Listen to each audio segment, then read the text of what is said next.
Let's get to Manchester United now, and the news broke last night that British billionaire Sir Jim Ratcliffe confirmed he wants to complete the purchase of the club. Let's talk about that. Flex, welcome news to Manchester United fans, that one? It's an exciting time at Manchester United in terms of the ownership changing. It's a weird situation because at the end of the day, the Glazers have been there for so long and there's been loads of protests towards the Glazers, and it's almost like Manchester United fans have wanted this process to start for a very long time. But once the process starts and people start raising their hand and sort of the bidding war begins, it's like, OK, let's get these people vetted. What are their intentions for the club?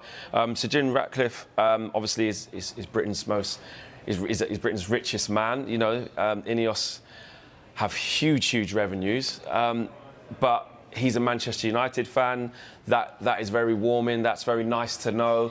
But at the end of the day, on a personal, this is a business decision. You know, anybody who comes into the club is parting with an awful lot of money, and that comes with, you know, they want awful lot of guarantees back. So the fact that he's a fan, I think, is good. I think that would suggest that he's going to align with what the fans want, align with what the fans have been missing from the Glazers.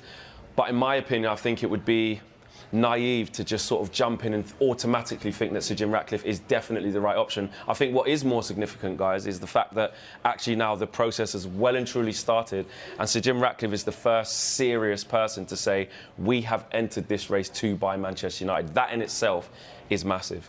Rival fans will use it as maybe against Manchester United, his involvement or the fact he's been vocal about other sporting teams, you know, the football teams as well. However, that's got to be a positive for Manchester United fans, knowing that he's been involved in sports before and he understands the business.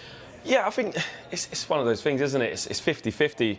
If you've been involved in sports and it hasn't gone very well and you have a terrible track record, then you would say, actually, maybe that isn't such a good thing. I think he's done OK at Nice to varying degree, albeit a completely different proposition.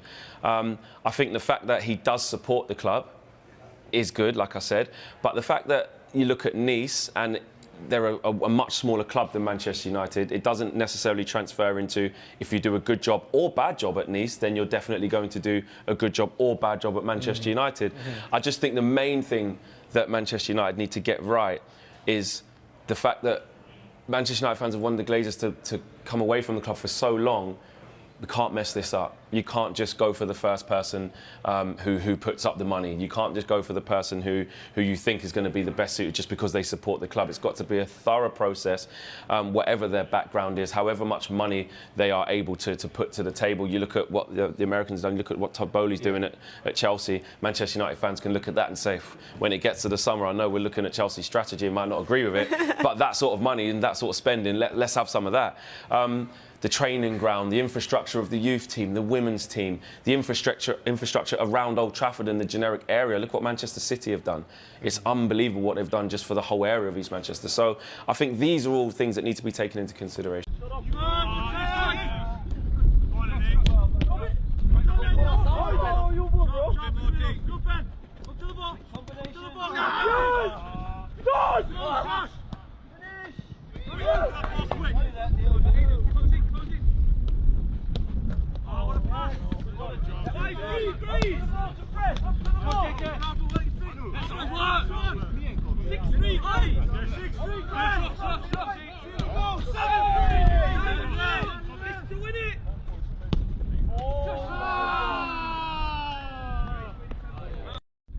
Yeah, good.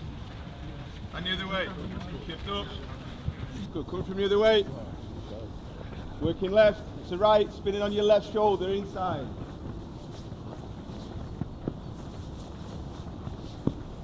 Good.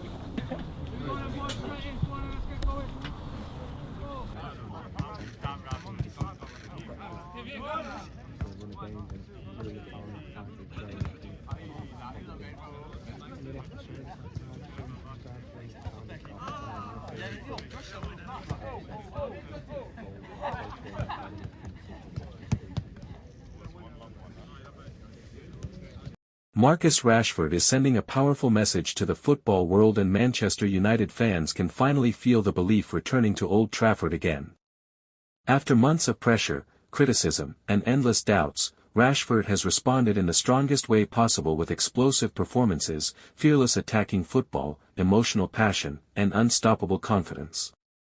The pace is back, the movement looks sharper than ever, and defenders are struggling to stop him once again. Every run creates danger, every touch excites the crowd, and every goal feels like a statement to the entire football world.